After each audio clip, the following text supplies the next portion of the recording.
Kitchen. నేను మీ లక్ష్మి. ఈరోజు మనం పిల్లలు ఎంతో ఇష్టంగా తినే ఆనియన్ పకోడీ చేసుకుందామండి. దానికోసం ఒక కప్పు ఆనియన్స్ని స్లైస్ కింద కట్ చేసుకుని బౌల్లో వేసుకుని, తర్వాత ఒక స్పూన్ సాల్ట్ యాడ్ చేద్దామండి. యాడ్ చేసి బాగా కలుపుకుందామండి.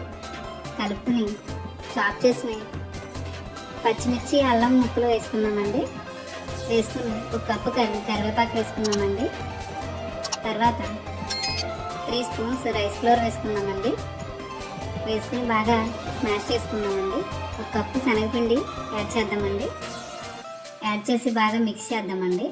మిక్స్ చేసి బాగా పిండిని కలుపుకున్నాక ఒక స్పూన్ బటర్ వేద్దామండి. బటర్ వేసుకుని బాగా మొత్తం అంతా పట్టేలాగా మిశ్రమాన్ని కలుపుకుందామండి. తగినన్ని నీళ్ళు పోసుకుని పకోడీ పిండిలాగా కలుపుకుందామండి. ఇప్పుడు డీప్ ఫ్రైకి ఆయిల్ పెట్టుకుని ఆయిల్ హీట్ అయిన తర్వాత పకోడీ వేసుకుని ఫ్రై చేసుకుందామండి. ఇది గోల్డెన్ బ్రౌన్ కలర్ వచ్చే వరకు బాగా ఫ్రై చేసుకుందామండి. ఒక 5 మినిట్స్ అలా టైం పడుద్దండి వేగేటప్పటికి. గోల్డెన్ కలర్ వచ్చే వరకు అలా బాగా ఫ్రై చేసుకుందామండి.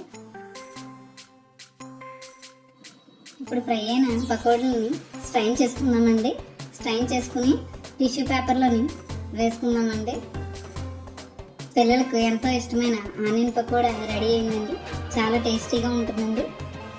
వీడియో నచ్చినట్లయితే లైక్ చేయండి, షేర్ చేయండి, సబ్స్క్రైబ్ చేసుకోండి.